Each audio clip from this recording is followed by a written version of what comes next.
Okay. இந்த கேள்வி எப்படி செய்யலாம் என்று சொல்லி பார்க்கலாம். கிடையான ஒப்பமான தரையில் உள்ள செம்புலத்தினுடைய பந்து ஒன்று u வேகத்துடன் பயணித்து அதற்கு செவ்வனாக உள்ள கேப்பிட்டல் L நீளமுடைய சீரான கோளுடன் பூரண மீள்தன்மையாக மோதுகிறது.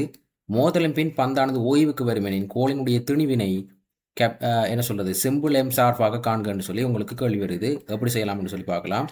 அப்போ நீங்கள் பார்க்கலாம் இந்த கோல் வந்துட்டு பார்த்தீங்கன்னா உங்களுக்கு கீறி தந்திருக்கேன். இதுதான் வந்து பார்த்தீங்கன்னு சொன்னால் இந்த செம்புலத்தினுடைய பந்து அது வந்து பார்த்தீங்கன்னா யூன்னு சொன்ன வேகத்தோட வருகுது. தரப்பட்ட கோளினுடைய புவியீர்ப்பு மையத்திலேருந்து பார்த்தீங்கன்னு சொன்னால் L/4 சொல்லப்படுகின்ற தூரத்தில் தான் இந்த பந்து வந்து பார்த்தீங்கன்னு சொன்னால் இந்த கோளை நோக்கி வருகுது. இந்த கோல் வந்து பார்த்தீங்கன்னா நிலைக்குத்து தரத்திலலாம் கிடையாது. இது வந்து பார்த்தீங்கன்னா கிடையாக இருக்குது.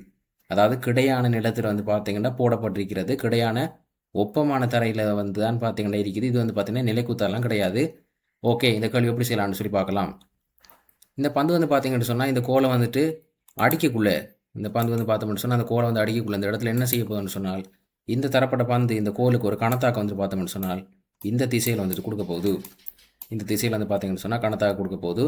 அதே போல் வந்து பார்த்தீங்கன்னு சொன்னால் இந்த கோலும் இந்த தரப்பட்ட பந்துக்கு கணத்தாக வந்துட்டு பார்த்தீங்கன்னு சொன்னால் இந்த திசையில் வந்து வழங்க போகுது. ரெண்டுமே வந்து பார்த்தீங்கன்னா பருமனில் சமன் எதிரமான கணத்தாக்குகள் அறிக்க போகுது. இந்த கணத்தாக வந்து பார்த்தீங்கன்னு சொன்னால் பந்தால் வந்துட்டு கோலுக்கு வழங்கப்பட்டது.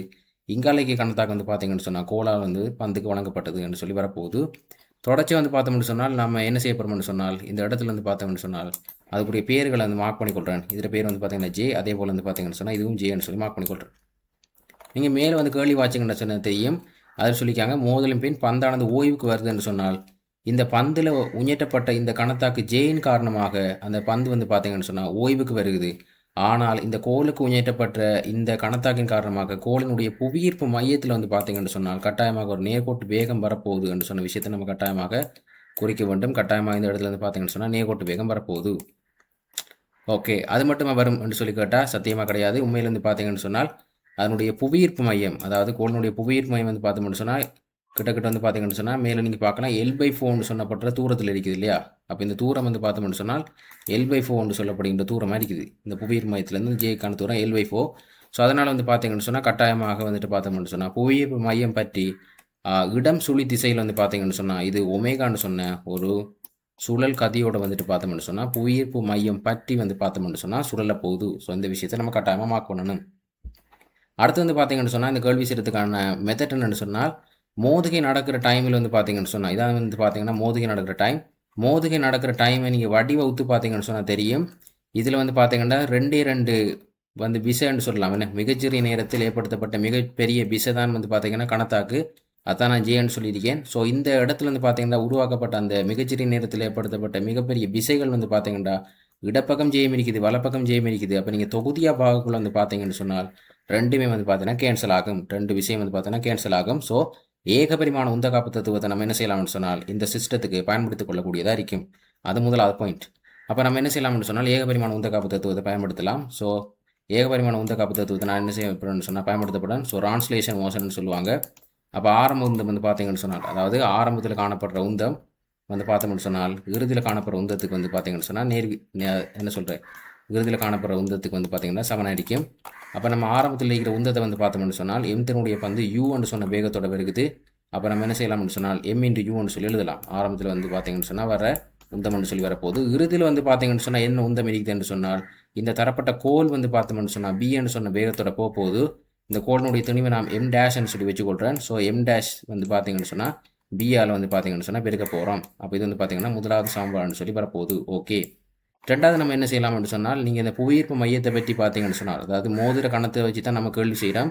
அந்த மோதிர கணத்தில் வந்துட்டு இந்த புவியீர்ப்பு மையத்தை வச்சு பார்த்தோம்னு சொன்னால் இந்த ஜே என்று சொல்லப்படுகின்ற கணத்தாக்கள் வந்து பார்த்தீங்கன்னு சொன்னால் வலம் சுழி திசையில் வந்து பார்த்தீங்கன்னு சொன்னால் ஒரு முறுக்கம் வந்து வரப்போகுது. அதே போல் இந்த புவியீர்ப்பு மையம் பற்றி வந்து பார்த்தீங்கன்னு சொன்னால் இந்த ஜேஆர் வந்து பார்த்தீங்கன்னா J/L/4 இந்த தூரம் வந்து பார்த்தீங்கன்னா L/4 J/L/4 சொல்லி இடம் சுழி திசையில் வந்து பார்த்தீங்கன்னு சொன்னால் திருப்பம் வந்து வரப்போகுது. எனவே 2 வந்து பார்த்தோம்னு சொன்னால் கேன்சல் ஆயிரும்.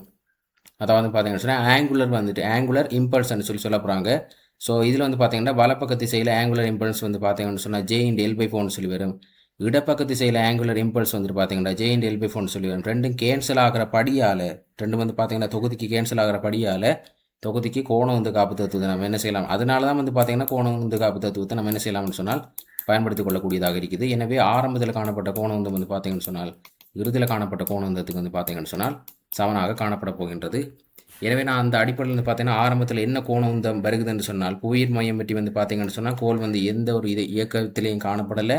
ஸோ அவருக்கு வந்து நம்ம எதுவுமே எழுத போகிறது கிடையாது. ஆனால் இந்த தரப்பட்ட பந்தினுடைய ஏக பரிமாண உந்தத்தினுடைய திருப்பத்தை நம்ம என்ன செய்யலாம்னு எழுதலாம். அப்படி எழுதணும்னு சொன்னால் கட்டாயமாக இதில் வந்து பார்த்தீங்கன்னு சொன்னால் இந்த தரப்பட்ட உந்த காப்பு தத்துவம் போடக்குள்ள அதாவது கோணந்த காப்பு தத்துவம் போடக்குள்ள திசை வந்து பார்த்தீங்கன்னு சொன்னால் போடணும். உண்மையிலே நான் எந்த திசையில் யூஸ் பண்ணணும்னு சொன்னால் இந்த தரப்பட்ட இடம் சொல்லி திசையை தான் வந்து பார்த்தீங்கன்னா யூஸ் பண்ணுறேன். அப்போ நீங்கள் பார்க்கலாம் இந்த இடத்துல MU × L/4 வந்து பார்த்தீங்கன்னா புவியீர்ப்பு மையம் பற்றி இடம் சொல்லி திசையில் வந்து வரப்போகுது. அப்போ நான் என்ன செய்யலாம்னு சொன்னால் அதுக்குரிய விடையை நான் எழுதி கொள்ளக்கூடியதாக இருக்கும். அதாவது என்ன எழுத போகிறேன்னு சொன்னால் M வந்து பார்த்தீங்கன்னா U அதே போல் L/4 சொல்லி எங்களுக்கு வரப்போகின்றது.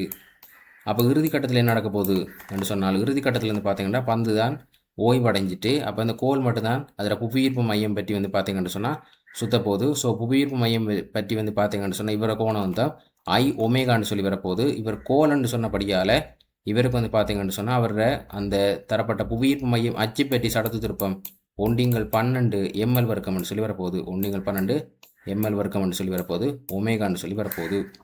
நீங்கள் இப்போ என்ன செய்யலாம்னு சொன்னால் கொஞ்சம் என்ன செய்யலாம்னு சொன்னால் சில விஷயங்கள் சுருக்கலாம் இல்லையா. இந்த 4 வந்து பார்த்தீங்கன்னா சுருக்கலாம் கட்டாயமாக 3ன்னு சொல்லி வரப்போகுது.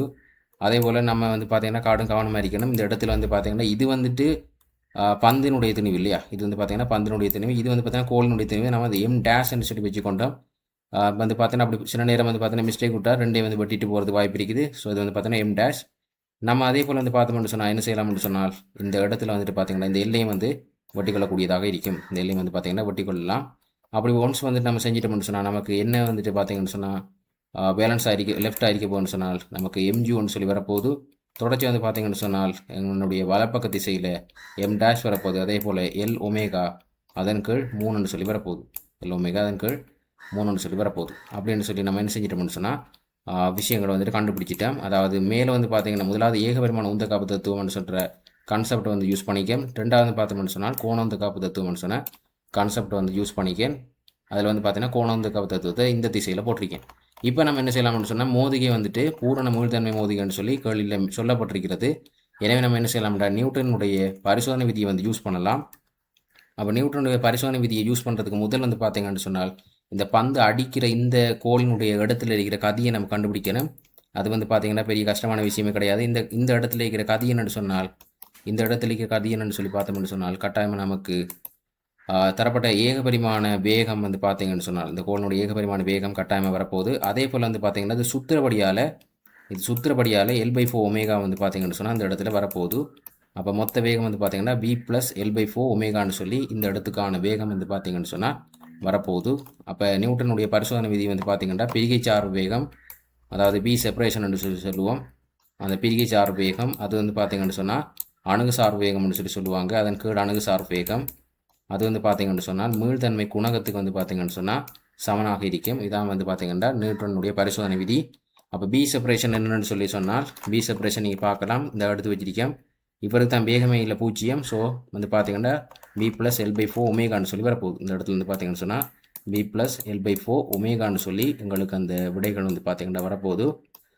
தொடர்ச்சி வந்து பார்த்தோம்னு சொன்னால் B அப்ரோச் வந்து பார்த்தீங்கன்னு சொன்னால் எவ்வளோ வரைக்கும் என்று சொன்னால் நீங்கள் மேலே வந்து பார்த்தீங்கன்னா ஆரம்ப கணத்தில் M வந்து யூவோட வருது. ஸோ அதான் வந்து பார்த்தோம்னு சொன்னால் நமக்கு அப்ரோச்னு சொல்லி வரப்போகுது. இது வந்து பார்த்தோம்னு சொன்னால் 1 ஏன்னு சொன்னால் பூரண மீள்தன்மை என்று சொல்கிறபடியால் இது 1ன்னு சொல்லி வரும். அப்போ நீங்கள் இதை சுருக்கி எடுத்தீங்கன்னு சொன்னால் உங்களுக்கு வந்துட்டு பார்த்தோம்னு சொன்னால் L/4 ஒமேகான்னு சொல்லி உங்களுக்கு என்ன செய்யணும்னு சொன்னால் சமன் யூன்னு சொல்லி உங்களுக்கு என்ன செய்யணும்னு சொன்னால் விட வந்துட்டு வரும். அப்போ இது வந்து பார்த்தீங்கன்னு சொன்னால் உங்களோட 3வது சமன்பாடுன்னு சொல்லி வரும். இது வந்து பார்த்தீங்கன்னு சொன்னால் யூன்னு சொல்லி வரும். ஓகே, இப்போ நம்ம என்ன செய்யணும்னு சொன்னால் தொடர்ச்சியாக வந்துட்டு பார்த்தீங்கன்னா M' கண்டுபிடிக்கணும். என்ன ஐடியான்னு சொல்லி சொன்னால் இந்த முதலாவது சமன்பாட்டில் வந்து பார்த்தீங்கன்னு சொன்னால் நீங்கள் பிஏ வந்து கண்டுபிடிக்கலாம். முதலாவது சமன்பாட்டில் தான் நீங்கள் என்ன செய்யலாம்னு சொன்னால் பிஏ கண்டுபிடிக்கலாம். அப்போ பியினுடைய பெருமானம் என்னத்துக்கு சமனாக வரும்னு சொன்னால் MU அதன் கீழ் M' சொல்லி அதுக்கு வந்து பார்த்தீங்கன்னா சமனாக வரும். அதே போல் இந்த இடத்துல வந்து பார்த்தீங்கன்னா நீங்கள் L ஒமேகாட பெருமானத்தை கண்டுபிடிக்கலாம். L ஒமேகாட பெருமானம் எதுக்கு சமனாக வரும்னு சொன்னால் 3MU கீழ் M' வந்து பார்த்தீங்கன்னு சொன்னால் சமனாக வரும். 3MU கீழ் வந்து பார்த்தீங்கன்னு சொன்னால் 3MU கீழ் M' சமனாக உங்களுக்கு என்ன செய்ய போகுதுன்னு சொன்னால் வரப்போகின்றது. அப்போ நீங்கள் என்ன செய்யலாம்னா இந்த வேல்யூக்குள்ளே பிரதியிடலாம். ஸோ பிக்கு நம்ம என்ன எடுத்திருக்கோம்னு சொன்னால் MU M' எடுத்திருக்கோம். அப்போ நீங்கள் என்ன செய்யலாம், கொண்டு போடலாம் எம்யூவிங்கள் எம் டேஷ்ன்னு சொல்லி நம்ம என்ன செய்யலாம்னு சொன்னால் போட்டுக்கொள்ளக்கூடியதாக இருக்கும். தொடர்ச்சி வந்து பார்த்தீங்கன்னு சொன்னால் எங்களுக்கு ஒண்டிங்கு 4 எல் ஒமேகா வந்து பார்த்தீங்கன்னு சொன்னால் 3 எம் யூவிங்கள் எம் டேஷ்ன்னு வரப்போகுது. 3 எம் யூவிங்கள் எங்களுக்கு வந்து பார்த்தீங்கன்னு சொன்னால் எம் டேஷ்ன்னு சொல்லி வரப்போகுன்றது. பக்கத்தில் வந்து பார்த்தீங்கன்னு சொன்னால் யூன்னு சொல்லி இருக்குது. அப்போ நீங்கள் தொடர்ச்சி என்ன செய்யலாம்னு சொன்னால் என்ன செய்யலாம், அந்த ரெண்டு பக்கத்துலேயும் வந்து பார்த்தீங்கன்னா யூ வெட்டலாம் இல்லையா. இந்த யூ வந்து பார்த்தீங்கன்னு சொன்னால் வெட்டலாம். இந்த you not equal to 0. So இங்கே வந்து பார்த்தீங்கன்னா 1 இருக்குது. தொடர்ச்சி நீங்கள் என்ன செய்யலாம்னு சொன்னால் கீழே வந்து பார்த்தீங்கன்னா போமஸ் எடுக்கலாம். இங்கே எம் டேஷ் இருக்குது, இங்கே 4 எம் டேஷ்.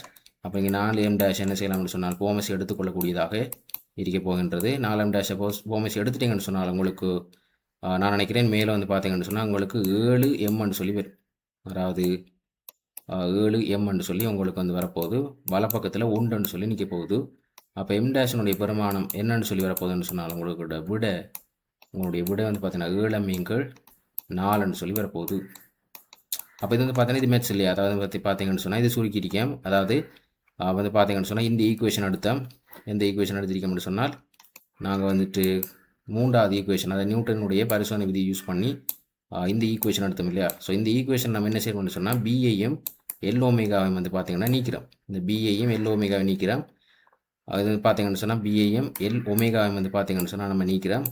அப்போ பிஏ வந்து நீக்கிறதுக்காக நம்ம இந்த சமன்பாடையும் முதலாவது சமன்பாடையும் எல் ஒமேகா நீக்கிறதுக்காக நாங்கள் என்ன செய்யணும்னு சொன்னால் இந்த 2வது சமன்பாடையும் பயன்படுத்தி